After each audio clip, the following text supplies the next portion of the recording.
In last week's video, I picked up a non-running Honda S2000 for just $6,000. The car was previously a track car, so it's got a gutted interior and sits on some KW suspension and Volk Racing wheels. When I purchased it, it had been sitting in a driveway for 7 years, so there was a ton of work to be done before this car would run again. We drained 7-year-old gas out of the tank, changed the spark plugs, cleaned the injectors, and this little Honda engine came back to life.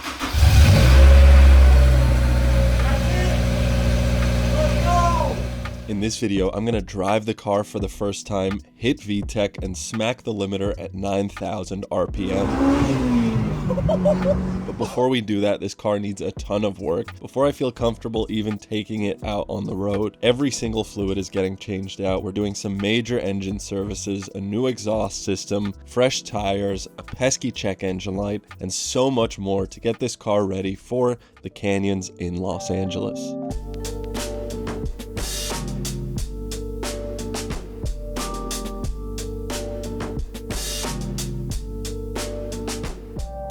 By the end of this video, this S2000 is going to be in the canyons in Los Angeles driving around. I can't wait to hit VTEC and smack the limiter at 9,000 RPM, but before we go there, we have a ton more work, and it's going to be a massive video overhauling this thing today and getting it roadworthy. The tires are like 10 years old, and they have a huge flat spot, so these things need to go ASAP. The wheels need cleaning up. We need to do pads and rotors because these are no good. We're gonna do every single fluid change in this car: brake fluid, transmission fluid, diff fluid. We're also gonna modify the airbox with a free mod to hear that VTEC crossover. There's a bunch of small things to take care of. This battery needs to be tied down. That's a huge safety issue.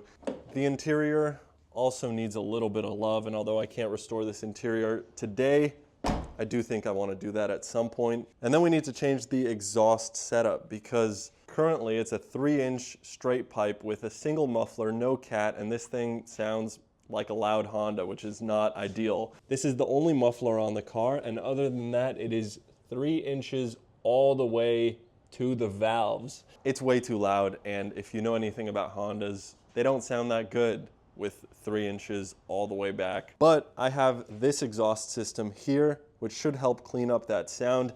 It's a nice JDM turn down style single exit, which should sound great with a vibrant muffler. Those are really nice.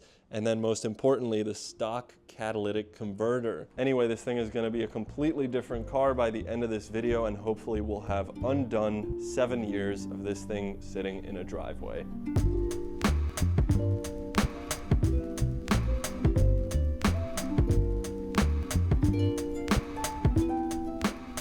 I think I'll start with something simple under the hood, which is probably the most dangerous part of this car right now. This battery is completely loose. If this crosses, you basically have a welder on your hands. So let's go ahead and get that tied down. I ordered a pretty simple battery tie down, and then over top. Now that battery isn't going anywhere. Unfortunately, I'm already seeing a major problem with this, which is the fact that it sticks out way above the hood, so no, that will not close. That is why you don't buy cheap parts off of Amazon. Nothing a little angle grinder can't fix though.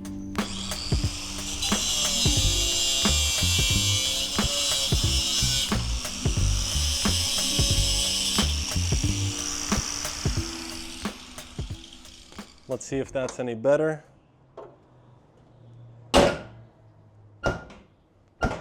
There we go. Speaking of the hood strut though, I have a very small but effective mod I need to do. This is the old clip that holds in the hood pin. So let's go ahead and take that out. And I got a nice fresh one that will go right there. And now it should actually hold this in place. Oh, that's nice. I like that a lot. It's a small but functional mod because I have a feeling I'll be working on this thing a lot more, and now this won't be rattling around when I'm driving the car. Easy little $2 fix there, but it's time to get into some more complicated work. I need to do a valve adjustment because if we want to send this thing to 9,000 RPM, those valves need to be perfectly in spec. In order to do that, I have to pull the valve cover and manually adjust each valve with a feeler gauge. So let's go ahead and pull this entire valve cover off the engine.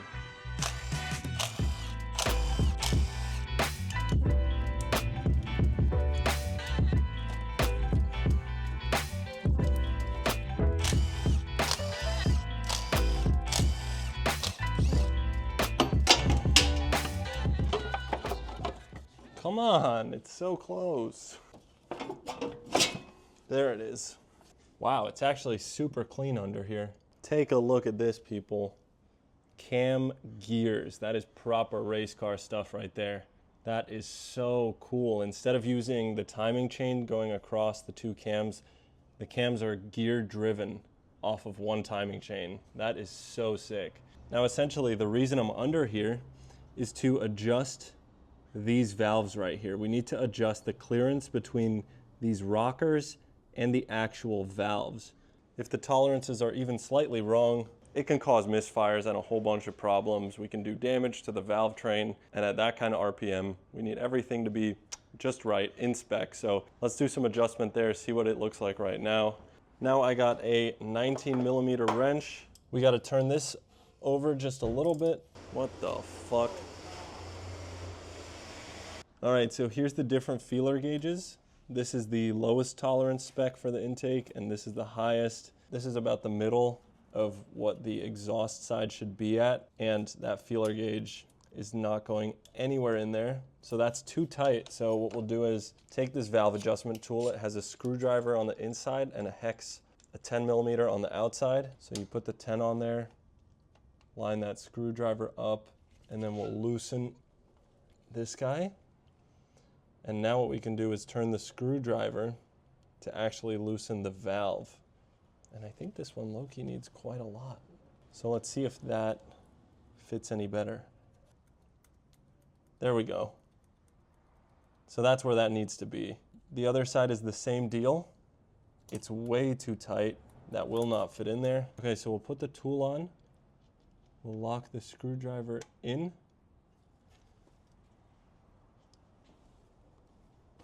Oh no. My bad, loosen the nut.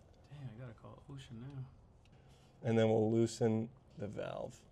So now let's see if this guy fits in here. What do we think? Well, it fits, but it's still a little bit tight, so let's take it a little further. Loosen the nut, and then loosen the valve just a little bit. There we go. That's what we want.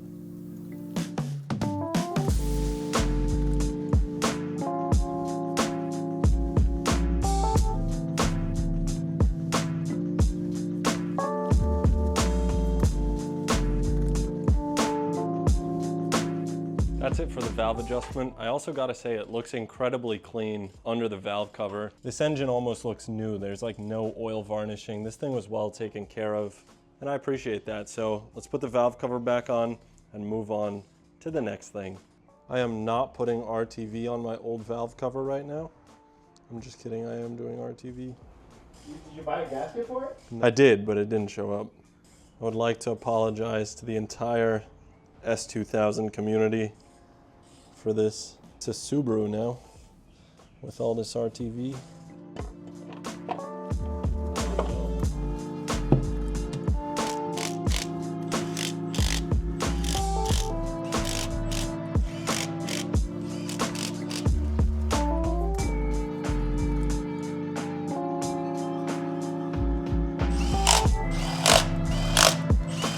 Here's all my fluids for the S2000. We have synchro mesh, manual transmission oil, 75/140 weight diff oil. This is thick stuff, but this is kind of recommended by every forum post ever.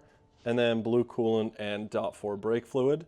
I've also got proper power stop brake pads. This is a real track pad sort of deal. And then I'm getting ready to do the free intake mod here as well, so we could hear that VTEC. But let's start with all this, probably manual gear oil first. It only takes 2 quarts, which is so little it seems like, but should be easy. Here's our transmission. We'll loosen the fill plug first and then the drain plug. Oh nah, it's tight. There we go.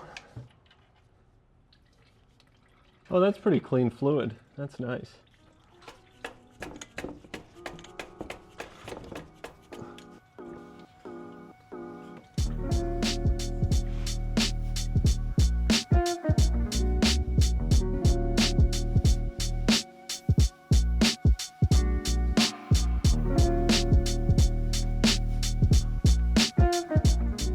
Now that it's steadily pouring out, it means it's full, so I can put this fill plug back in.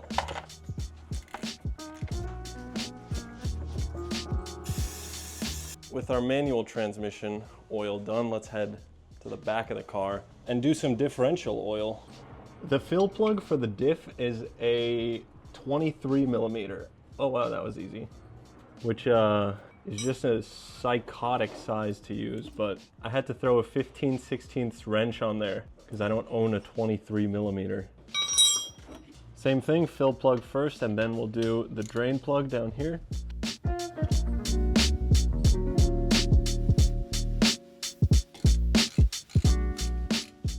Now we got a quart of fresh fluid.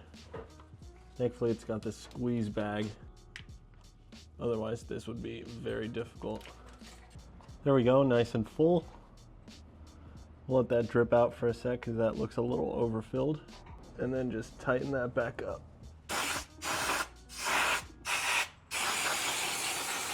All right, it's time to come down here and let's drain some coolant out of this thing. Weirdly enough, do you guys see that? That clamp is surprisingly rusty. What's going on with that?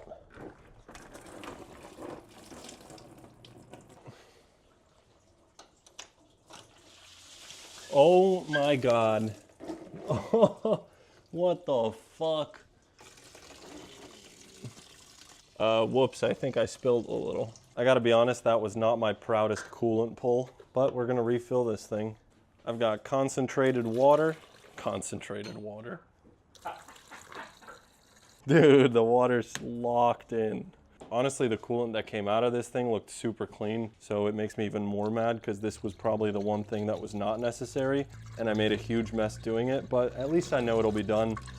And then all the fluids in this will be good for a very long time. All right, with the coolant refilled, it's time for the free Airbox Mod. So what you do is install this filter, which somebody already did. We'll take this out for now.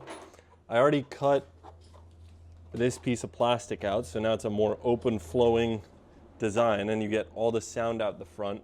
But this little chamber down here is the sound restricting chamber. This is what eats up your VTEC sound. So we gotta block this little thing off. I got this spare piece of plastic that came from right here, and we're gonna glue that right there so that the VTEC chamber cannot stop us from having fun. Super easy, super cheap, and it looks very low key. Just popping the hood, you'd never know that that intake was modified because the box is stock, and it still sucks cold air from the stock location, so it's not a hot air intake. This is real car modification right here.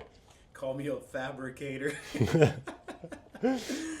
Oh, I can't wait for the intake to suck that in. That piece of plastic. Now this piece is getting glued right there. Let that set up 5 minutes and we'll be making VTEC noises in the crest. All right, time to reinstall the air filter, and then this can go back on, and that is it. Easy. The only fluid left is the brake fluid, but I think I'm gonna do the exhaust in the meantime. With that being said, let's take a listen to what the straight piped 3-inch exhaust sounds like.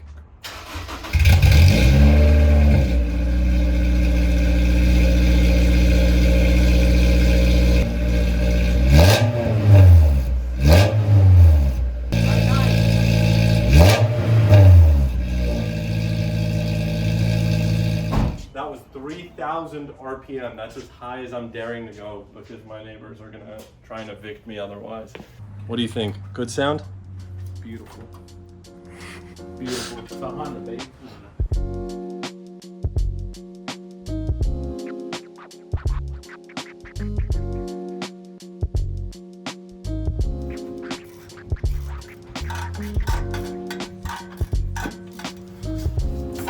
Oh, easy.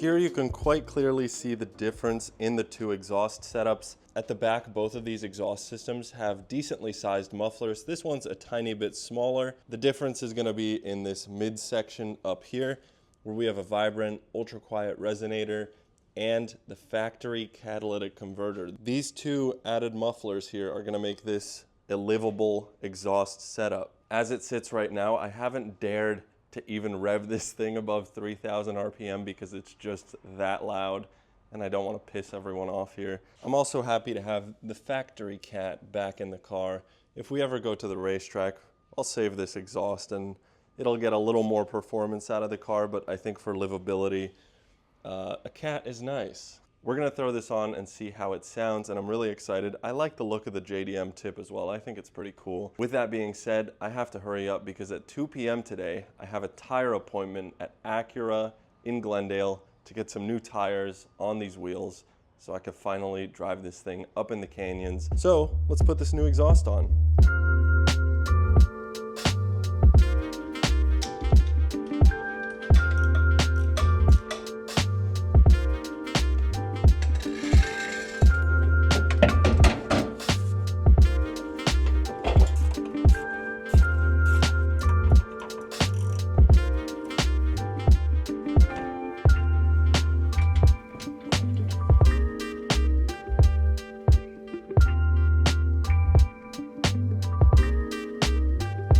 The exhaust is now on the car. I actually really like the way it looks. I like the way it sticks out of the bumper. It's super hot boy, but I think it fits this car perfectly. With that being said, I'm gonna wait to start it because I want to give the orange RTV that I used as a gasket in the front even the slightest chance of properly sealing. We've got a lot to do, but I want to meet this tire appointment, so I'm gonna take care of the pads, rotors, and brake fluid next, clean out these wheels, and then let's go get some fresh rubber on this thing and rip it around.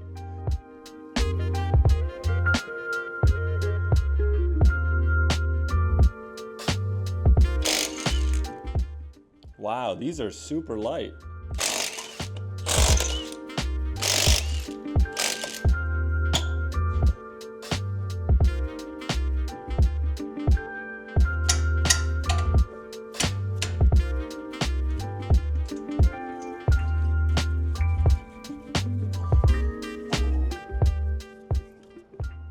That's tiny.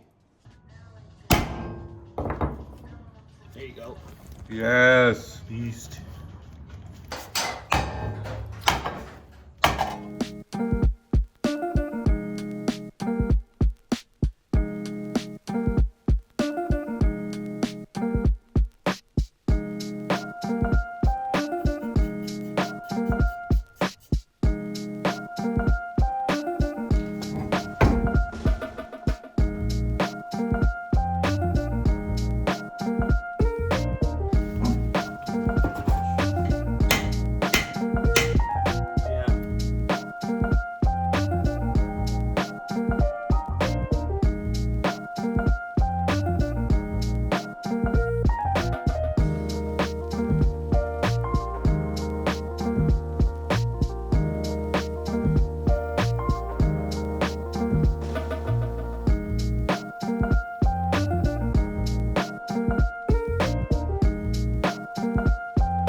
On its own power? On Ever? its own power.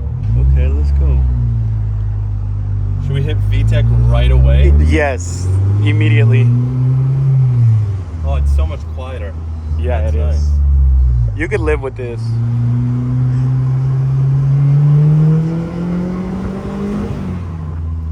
Oh, the steering feels really good. Oh, wow. That's the best. Oh, wow, the brakes. Bite. Yeah, they need that brake-in procedure.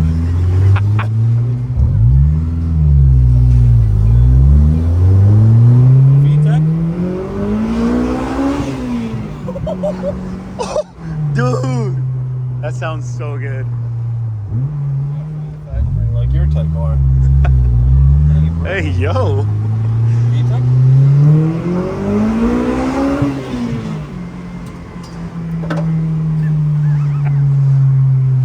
What was that? Probably a lug nut. I hate to say this, but it's a lot better than a Miata. It's better than the Miata. Wow, and that man, that's ridiculous. That feels so good. I think it spun the rear tires on that pull. Yeah, it slipped. I wonder why. Oh man, can you believe we're driving this right now? Dude. Should we do a brake test? Oh, okay, brakes Oh, if we need nice. That's pretty good.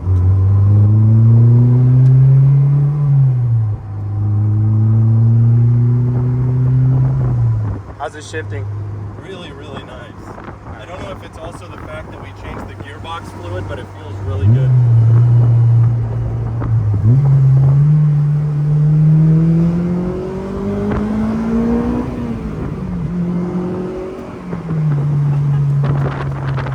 Let's go, dude. It feels so good. This man's never smiled that hard in any other car. Not even a Volvo. Oh, Dude. it needs brake fluid. We got to do brake fluid badly. Is this spongy? Yeah, it's so spongy.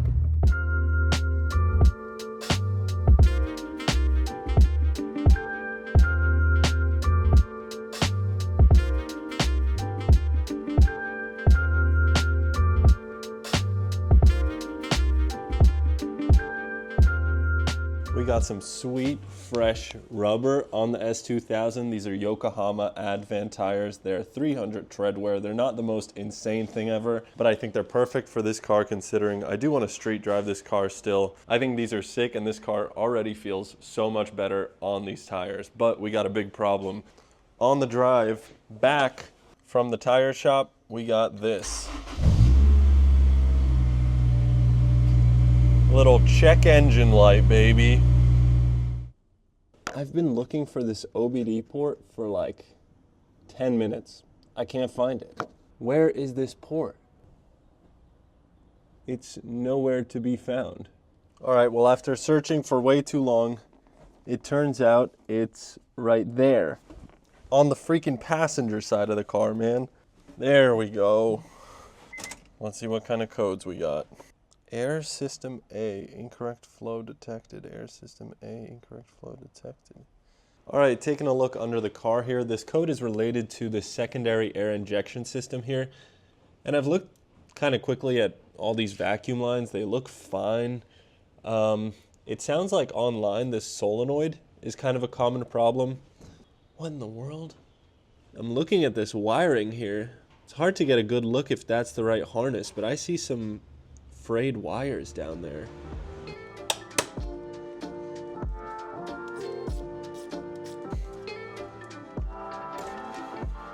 Look at this. It's nice to find a clear answer to your problems, and this right here is definitely the problem. Some mice must have got to this wiring harness, but the good thing is it looks like it'll be a pretty easy fix. There's not a whole lot of room to work in there, but we'll figure this out. All right, let's go and reconnect the wires now, twist them together. Man, there's not a lot of room here. Could not have bit at a worse spot.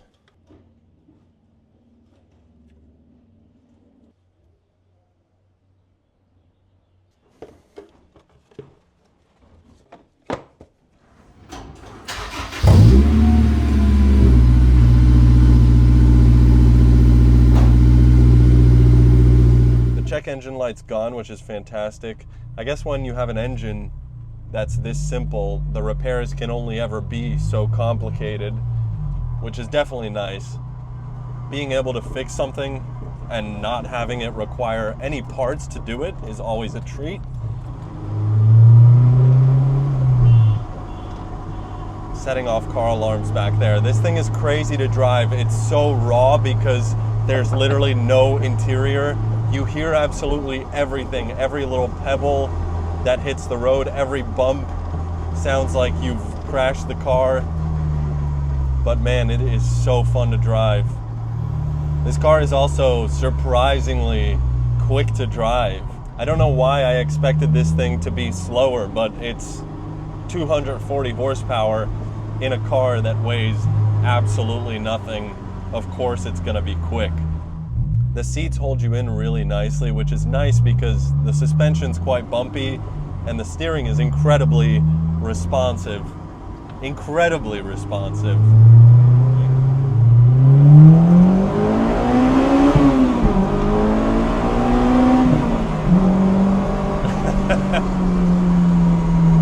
That's insane. It's this light switch at like 6,000 RPM maybe, where like you just gain this bump in power as that cam lobe profile changes, and it's like an instant increase in power. It's so fun while driving.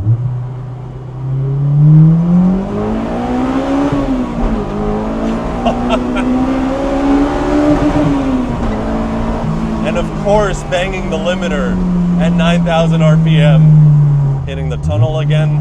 9,000, here we go. VTEC!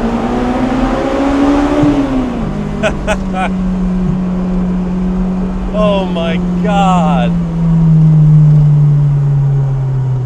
I gotta stop doing this because the tags still say 2018.